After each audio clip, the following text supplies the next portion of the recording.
முழுவதும் 19 பெரிய அணைகள் முற்றிலும் வறண்டுவிட்டன. கடந்த ஆண்டு மழைப்பதிவு 40% குறைவாக பதிவாகி இருந்தது. ஈரான் தற்போது கடந்த 50 ஆண்டுகளில் இல்லாத அளவிற்கு கடுமையான வறட்சியை எதிர்கொண்டு வருகிறது. அணைகளின் கொள்ளளவு காலியாகிக் கொண்டிருக்க தலைநகர் தஹ்ரானை சுற்றிய பகுதிகளிலும் நீருக்கான நெருக்கடி மோசமாகியுள்ளது.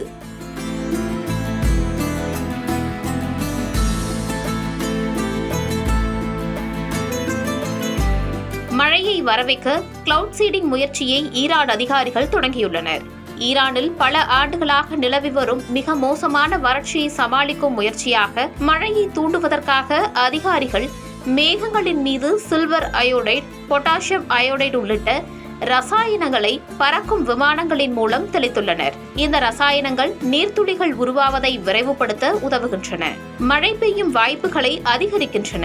நீர் பற்றாக்குறையை நிர்வகிக்க ஐக்கிய அரபு எமிரேட்ஸ் உட்பட பல்வேறு நாடுகளில் இந்த நுட்பம் பல ஆண்டுகளாக பயன்படுத்தப்பட்டு வருகிறது. கிளவுட் சீடிங் என்றழைக்கப்படும் இந்த செயல்முறை சனிக்கிழமையன்று உர்மியா ஏரிப்படுகையில் நடத்தப்பட்டது. உர்மியா ஈரானின் மிகப்பெரிய ஏரியாகும். ஆனால் தற்போது அது வறண்டு காணப்படுகிறது. கிழக்கு மற்றும் மேற்கு அஜர்பைஜானில் மேலும் நடவடிக்கைகள் மேற்கொள்ளப்படும் என்று தெரிவிக்கப்பட்டுள்ளது. முன்னதாக தெஹ்ரானில் உள்ள ஒரு மசூதியில் நூற்றுக்கணக்கானோர் மழைக்காக பிரார்த்தனையும் செய்தனர். மழைப்பொழிவு அளவு ஈரானில் வரலாறு காணாத அளவிற்கு குறைந்துள்ளது. நீர்த்தேக்கங்கள் கிட்டத்தட்ட காலியான நிலையில் கடந்த வாரம் அதிபர் மசூத் பெஷேஷ்கியன் விரைவில் போதுமான மழை பெய்யவில்லை என்றால் தெஹ்ரானின் நீர் விநியோகம் ரேஷன் முறையில் நடத்தப்படலாம் என்றும் தலைநகரில் இருந்து மக்கள் வெளியேற்றப்படலாம் என்றும் எச்சரித்தார்.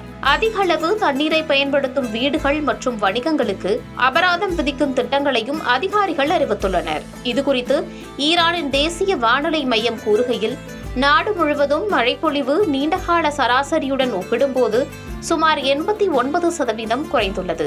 இது கடந்த 50 ஆண்டுகளில் ஈரான் அனுபவித்த மிக வறண்ட காலமாகும் என குறிப்பிட்டுள்ளது. இந்நிலையில் கடந்த சனிக்கிழமையன்று நாட்டின் மேற்கு மற்றும் வடமேற்கு சிறிது மழை பெய்ததாக ஈரானிய வானிலை ஆய்வாளர்கள் தெரிவித்தனர். இந்த வறட்சிக்கு கடந்த கால அரசுகள் காலநிலை மாற்றம் என பல காரணங்களை பட்டியலிட்டாலும் தண்ணீரின்றி தவிக்கும் மக்களின் தாகத்தை இவை தணித்துவிடவில்லை. இந்த நிலையை பிரார்த்தனைகள் மாற்றிவிடும் என்ற நம்பிக்கையில் இப்போது ஈரானில் பிரார்த்தனைகள் அதிகரித்துள்ளன.